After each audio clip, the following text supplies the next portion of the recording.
Eh bien, bonjour à vous. Dans cet enregistrement vidéo, je vais vous montrer comment utiliser le modèle de suivi des congés ou PTO, entièrement gratuit, qui est actuellement disponible sur le site de Vacation Tracker.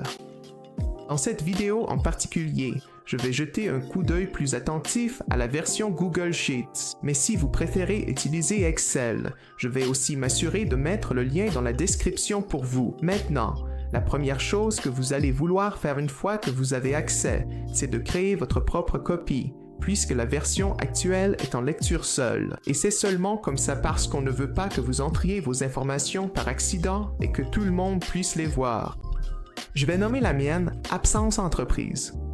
Une fois chargé, vous aurez accès à une version modifiable. Avant d'entrer des informations, je vais passer en revue chaque onglet pour que vous compreniez mieux comment utiliser ce modèle. Je vais aussi souligner quelques autres points clés qui vont être importants. On commence avec ce premier onglet, qui s'appelle l'onglet Info. C'est votre feuille de calcul de base où vous pouvez simplement entrer les noms de vos employés ainsi que leur date d'embauche respective pour garder une trace de ces informations. Vous pouvez aussi choisir d'ajouter d'autres éléments, comme l'équipe, par exemple, s'ils font partie de l'équipe des ventes, ou encore, juste pour garder les choses plus organisées, mais ne vous sentez pas obligé d'utiliser ça. Les 12 onglets suivants en bas correspondent à chacun des mois de l'année, en commençant par janvier jusqu'à décembre. Et pour chaque mois, vous aurez une section pour entrer tous les noms de vos employés. Ensuite, le mois sera divisé par semaine, puis par jour. Pour le total du mois, il y a un total cumulatif à la fin ici dans cette colonne, qui va suivre le cumul des congés payés qui ont été pris. À droite de la colonne des totaux mensuels, vous verrez cette légende ici qui indique le type d'absence ainsi qu'un code de lettres correspondant. Cette légende apparaît chaque mois, comme vous pouvez le voir ci-dessous. Et c'est comme ça qu'on va suivre les congés payés dans l'organisation.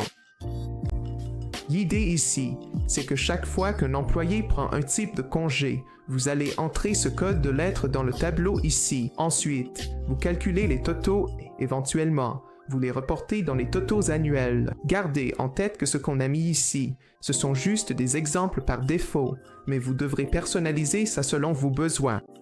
Par exemple, peut-être que vous voulez suivre tant les employés font du télétravail. Donc, vous allez inscrire le terme télétravail ici, ou peu importe le nom que vous lui donnez. Choisissez un code de lettres. Et maintenant, quand il travaille à distance, vous pouvez l'entrer dans le tableau. La dernière chose que je veux vous montrer avant qu'on passe à des exemples, c'est l'onglet Totaux annuels, qui, comme son nom l'indique, va suivre le total des congés payés pris par vos employés durant l'année. Encore une fois, il a été séparé en sections non déductibles et déductibles, mais n'hésitez pas à les enlever et vous pouvez tout simplement tout combiner ensemble. Encore une fois, la feuille vous appartient, vous pouvez en faire ce que vous voulez. Maintenant qu'on a une compréhension de base de comment utiliser ce modèle, passons à quelques exemples. Comme ça, vous pourrez vraiment voir en action à quel point c'est facile à utiliser.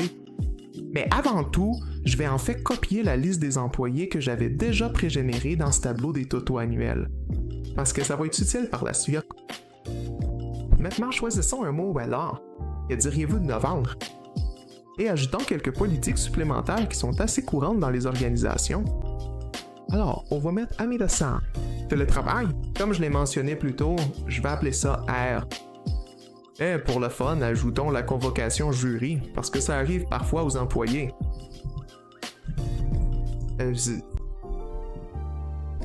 Maintenant, c'est très simple. Une fois qu'un employé demande un congé, il suffit d'entrer le code de lettre si le congé est approuvé. Et ensuite, on va calculer les totaux. Alors, disons par exemple que Christopher Lee ici veut prendre une longue fin de semaine et il vise les 15 et 18 novembre. Donc, si c'est approuvé et que ça vient de la politique de congé payé, on va mettre la lettre P. Ce qui est important maintenant, c'est de s'assurer qu'on garde une trace du total cumulatif des demandes. Je ne suis pas un art d'Excel, je n'utiliserai pas de formule, je vais garder ça très simple. Je sais qu'il y en a deux, donc pour les absences de ce mois-ci, je vais mettre 2. Disons maintenant qu'on a Lily qui veut prendre une semaine complète de congé à la fin du mois. Donc, encore une fois, en restant avec les congés payés, qui est la politique globale qu'on a, elle prend 5 jours et on va donc inscrire 5. Maintenant, il suffit simplement de répéter ce processus chaque fois que vous recevez une demande de congé d'un employé.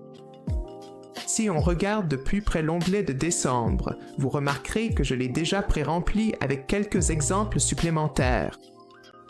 La raison, c'est que je veux montrer comment même une formule très simple dans Google Sheets peut vraiment vous simplifier la vie.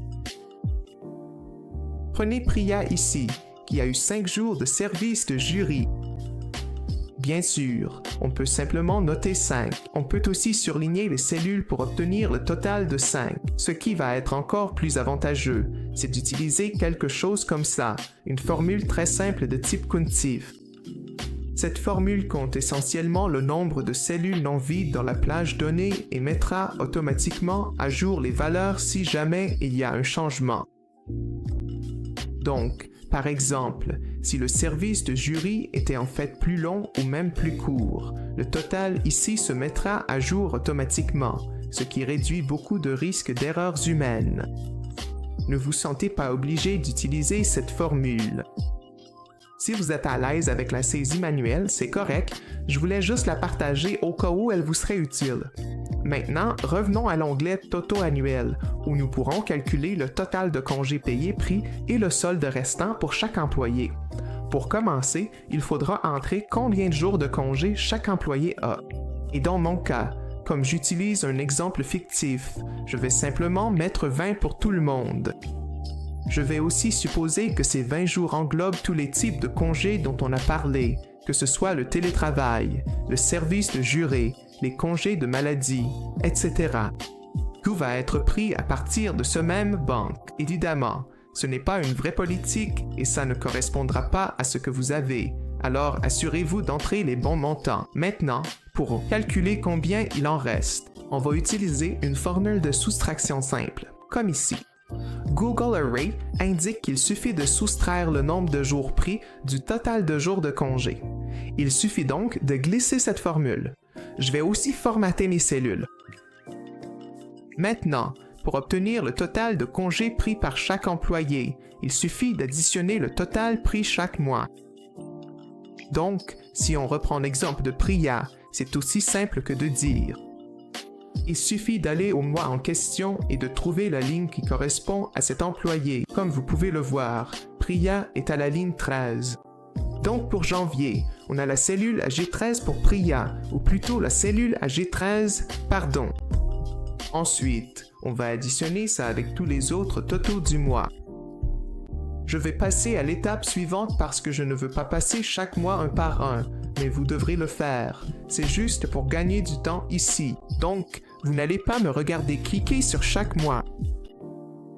Et une fois qu'on a fait ça, on va appuyer sur Entrée et vous allez voir ici. Priya a pris un total de 6 jours pendant toute l'année, ce qui lui en laisse 14. Et ça devrait couvrir à peu près les bases pour utiliser ce tableur afin de suivre les congés payés dans votre organisation. Mais si jamais vous êtes bloqué ou si vous avez des questions, vous pouvez les laisser juste en bas dans les commentaires et on vous répondra dès que possible. Ou, si vous avez envie de vous débarrasser complètement des tableurs et d'automatiser tout le processus de gestion des congés, je vous recommande vraiment d'essayer Vacation Tracker, car on offre un essai gratuit de 7 jours sans carte de crédit et sans engagement de contrat. Et vous pouvez tester la solution par vous-même pour voir si ça en vaut la peine. Bonne journée!